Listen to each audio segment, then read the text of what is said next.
যদি এনসিপিও যদি দেখেন দুর্নীতিগ্রস্ত তাহলে তাকে লাল কার্ড দেখাবেন।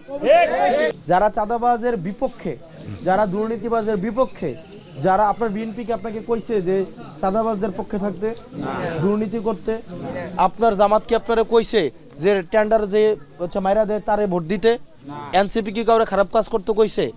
কয় নাই তো।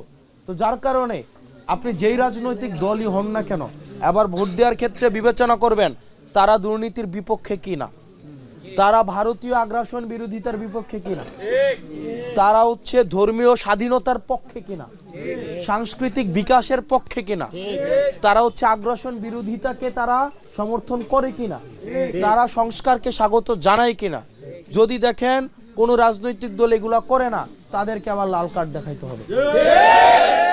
সে যদি এনসিপিও যদি দেখেন দুর্নীতিগ্রস্ত তাহলে তাকে লাল কার্ড দেখাবেন।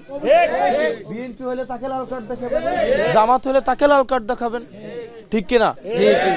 আপনার তো অন্ধভাবে কোন দল আপনাকে করতে বলে নাই, বলছে? তাহলে আবার এর ভোট হবে কিসের পক্ষে? আজাদির পক্ষে, গোলামির বিপক্ষে।